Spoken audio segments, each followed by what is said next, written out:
আপনারাই বলুন তো, আধ ঘন্টা একটা ফুল ব্রাইড করা যায় কি?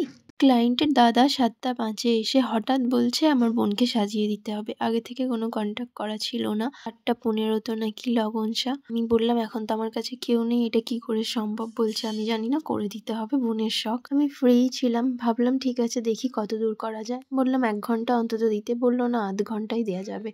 তো তারপর আমি তাড়াতাড়ি ওকে আনার ব্যবস্থা করতে বলি। তারপর আমি সুমনাকে ফোন করতে থাকি, কিন্তু সুমনার ফোনও পাওয়া যায়নি। শেষে সুমনার একটা বন্ধুর ফোন নাম্বার ছিল, তাকে ফোন করে সুমনাকে তাড়াতাড়ি রেডি হয়ে নিতে বলি। আর তারপর বাবাইকে পাঠিয়ে দিই ওকে আনার জন্য।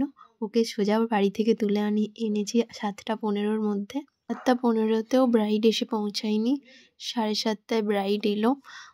সাথে করে তার বোনকে নিয়ে এসেছিল, তো তাকেও আমি একটু কাজে লাগিয়ে নিলাম। শাড়ি ড্রপিংয়েও তাকেও একটু কাজে লাগিয়ে নিয়েছি। তারপর সুমনা যখন হেয়ার করছিল, আমি তখন মেকআপ স্টার্ট করে দিয়েছি। ওকে হেয়ারেও হেল্প করেছে ওর বোন। ওর বোনকে অনেক অনেক ধন্যবাদ। ব্রাইড প্রচুর হাসতে ভালোবাসে, কন্টিনিউ হেসে যাচ্ছে। হ্যাঁ, ওরা নাকি আমাকে দুপুর থেকে ট্রাই করছিল ফোনে, পায়নি। আমার সিমে একটু প্রবলেম হচ্ছে, হয়তো এই কারণেই পাইনি। ওর বিয়ে হঠাৎই ঠিক হয়েছিল, সেই কারণেও সেই মতো বেল্ট বা কিছু রেডি করতে পারেনি। যা চওড়া বেল্ট পেয়েছে সেটাই পরে নিয়েছে। খুব একটা ভালো লাগছে না বুঝতে পারছি, কিন্তু যেটা এনেছে আমাকে তো সেটাই করিয়ে দিতে হবে। আর সময়ও ছিল না হাতে। কোনো রকমে তাড়াতাড়ি করে যতটুকু পেরেছি সুমনা আমি মিলে করেছি। ওকে একটু বলছি কম হাসো, না হলে মুখে দাগগুলো আমি ব্লেন্ড করলে আবার পড়ে যাবে। পাউডার দেওয়ার পর তুমি হাসবে। তার সাথেও সুমনা ওর বোন দুজনেই হাসিয়ে যাচ্ছে। হাসি ঠাট্টার মধ্যেই কাজ হচ্ছে, তাও খুব তাড়াতাড়ি করে। এদিকে ওর বাড়ির লোক 15 মিনিট ছাড়া ছাড়া কল করতেই থাকছে। একটু না সময় দিলে কিভাবে হবে? এসি চলছিল বলে খুব তাড়াতাড়ি মেকআপ বসেও যাচ্ছিল। হ্যাঁ, প্রত্যেকটা এর গ্যাপে যে সময়টা দিতে হয় ওটা সময়টা দিতে পারিনি, কিন্তু এসি চলছিল বলে তাড়াতাড়ি ওটা বসেও যাচ্ছিল।